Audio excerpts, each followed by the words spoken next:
Morning बच्चों।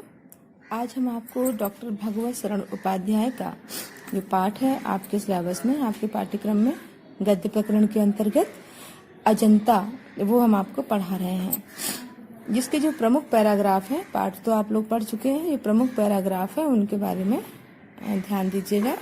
मैं आपको रेखांकित अंशों की व्याख्या से लेकर किस प्रकार के प्रश्न आएंगे ये भी समझ लीजिए, ठीक है।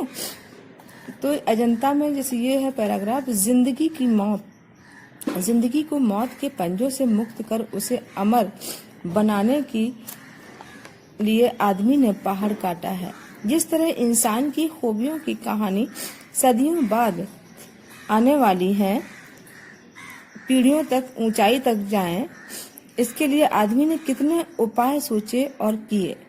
उसने चट्टानों पर अपने संदेश खोदे, तारों से ऊंचे धातुओं से चिकने पत्थर के खंभे खड़े किए, तांबे और पीतल के पत्थरों पर अक्षरों के मोती बिखेरे।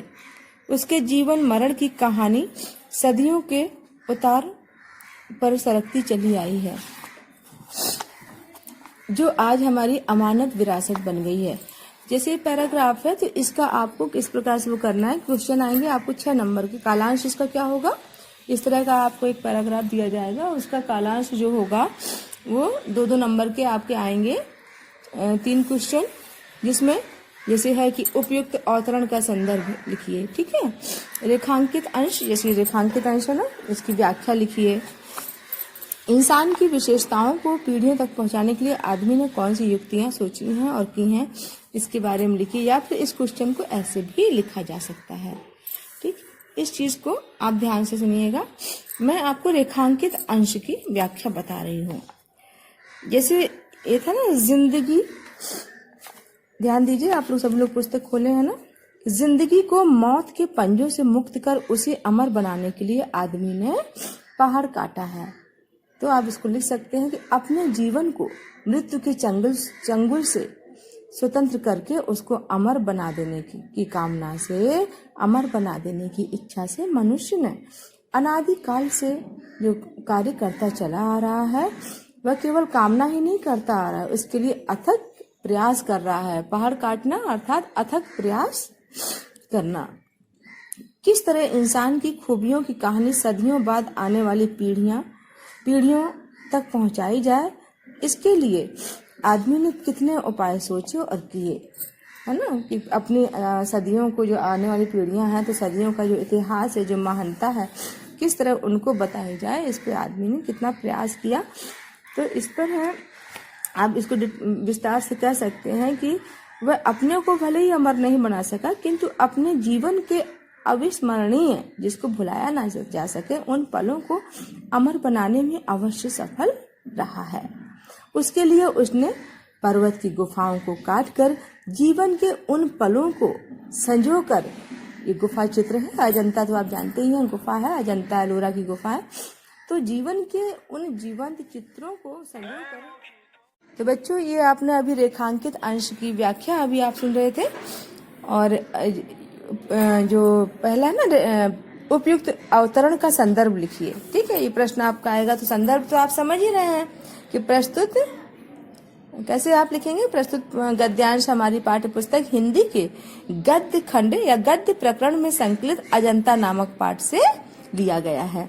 इसके लेखक भगवत शरण उपाध्याय हैं, ठीक है। ये 2 क्वेश्चन हो गए। तीसरा क्वेश्चन है, इंसान की खूबियों को अगली पीढ़ियों तक पहुंचाने के लिए आदमी ने कौन कौन से उपाय किए हैं।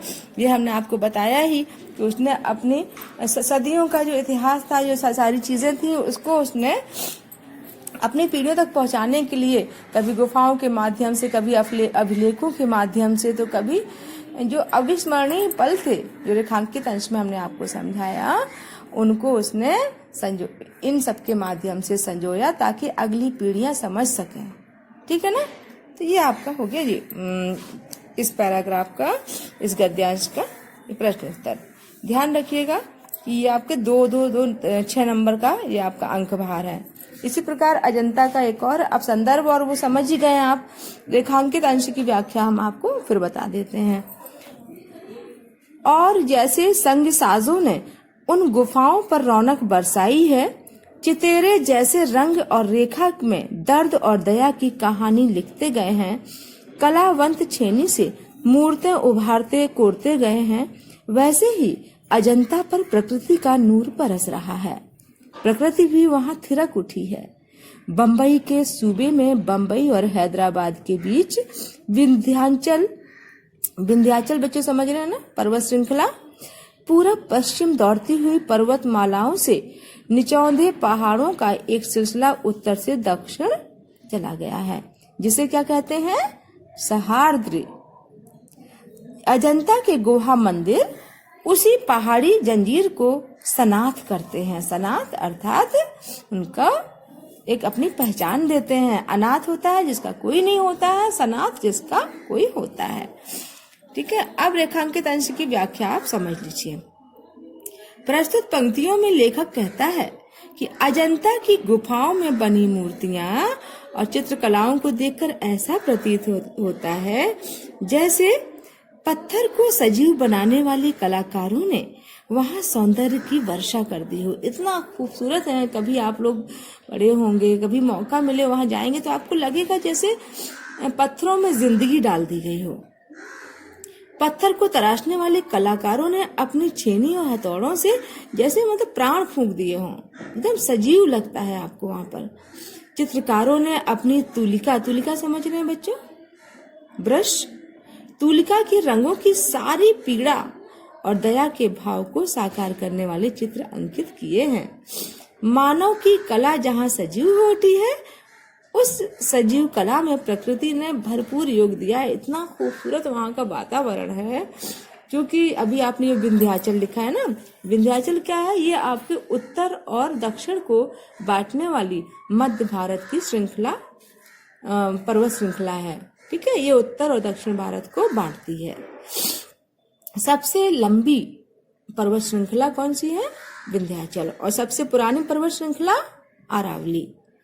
ये आपके सामान्य ज्ञान को बढ़ाते हैं बच्चों। कोई भी शब्द जो ऐसा हो समझ में ना आए, उस पर एक प्रश्न जरूर बनाया करिए। इससे आपका सामान्य ज्ञान बढ़ेगा, आगे कैरियर बनाने में आपको सहायता प्राप्त होगी।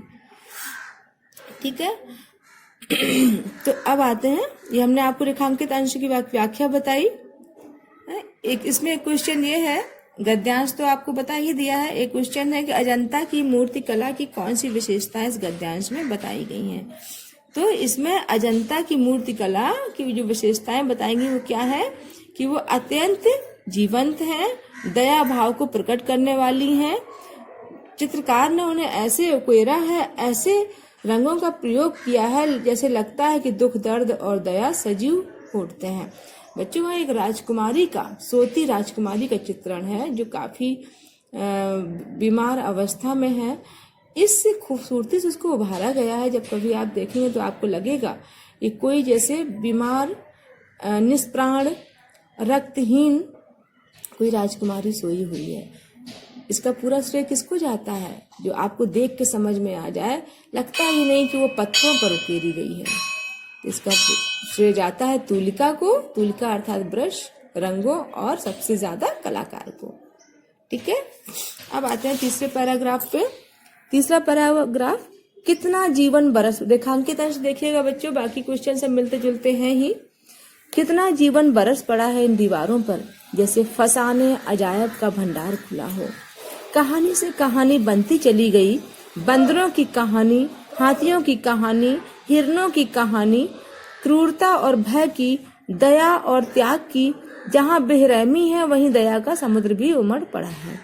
जहाँ पाप है वहाँ क्षमा का सोता फूट पड़ा है। इसमें लेखक ने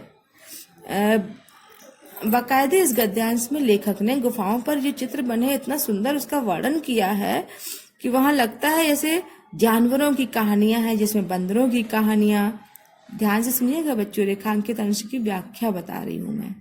जैसे बंदरों की कहानियां हैं, हाथियों की कहानियां हैं, हिरणों की कहानियां हैं।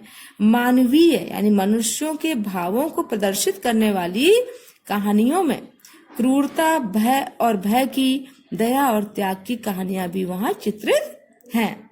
इस श्रृंखला में वहां निर्दयता को भी चित्रित किया गया है, तो दया को भी चित्रित किया गया है। दया का चित्रण देखकर आपको ऐसा लगेगा जैसे दया का सागर ही उमड़ आया हो।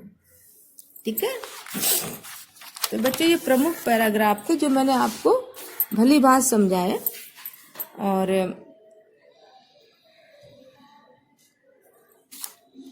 तीन पैराग्राफ मैं आपको अगली कक्षा में समझाऊंगी।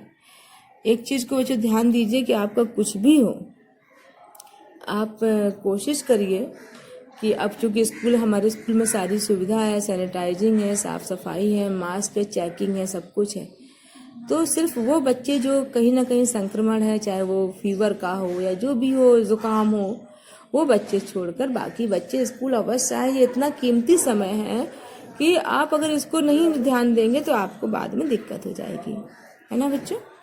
तो इसी के साथ आज की कक्षा को हम विराम देते हैं। धन्यवाद। शुभाशीष।